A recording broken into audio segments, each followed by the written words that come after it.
Jordan Gets a Hobby, in which I am Jordan and I seek to reclaim some of the hobbies of my youth. Something that I thought might be interesting to go over is exactly why I'm deciding to look backward in order to find my hobbies instead of just trying to find something new. And something that had caught my attention, my husband a while back, I don't know, it was maybe a couple years ago, he went to some kind of like leadership development training with a man named Bob Beal.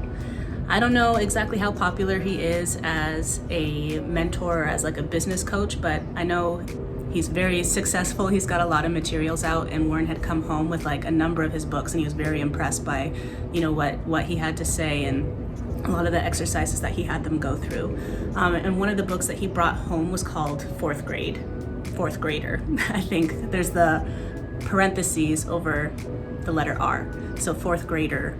And it was basically covering the idea that no matter how many like top executives and different just really successful people that this guy Bob Beal had worked with, something that came up time and time again was how much their leadership role or roles that they felt the most comfortable with had drawn back to who they were basically as a fourth grader, basically that like age between 9 and 10, fourth grade. The reason being this idea that as a fourth grader, you are seen as kind of this adult child, where you reach this age where suddenly you have maybe a little bit more responsibility, a little bit more freedom.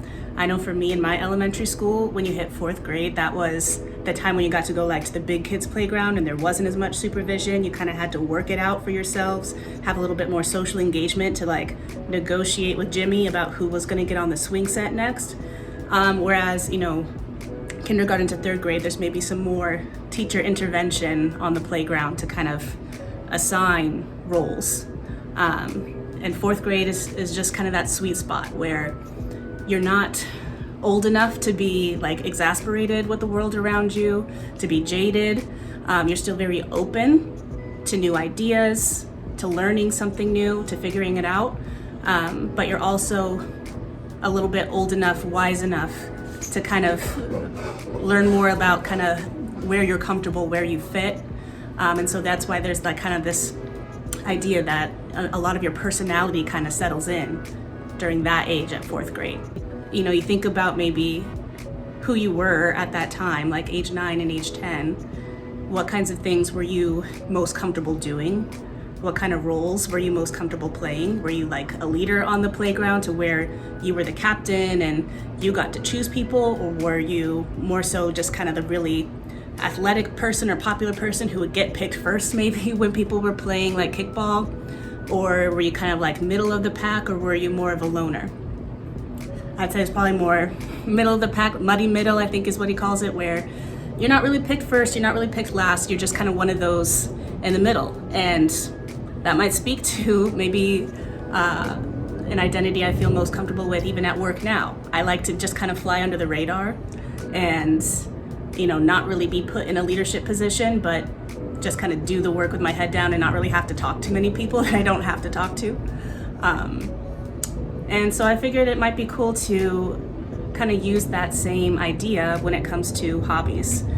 The same things that I was really into at that time that I thought were cool. Maybe I still think they're cool. Maybe those things that I spent a lot of time, like, you know, you're thinking about that flow state where you're just in it and hours could pass and you're doing the same thing and you didn't realize how much time had passed.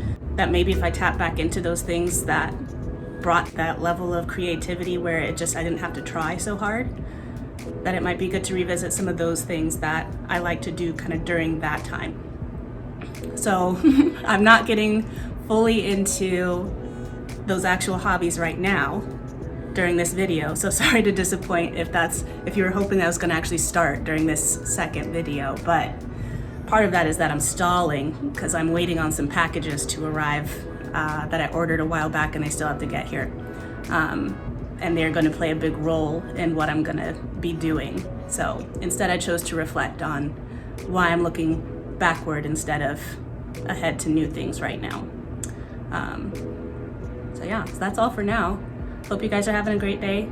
And yeah, maybe if you want to leave a comment, what kind of kid were you in the 4th grade? Were you a leader? Were you a follower?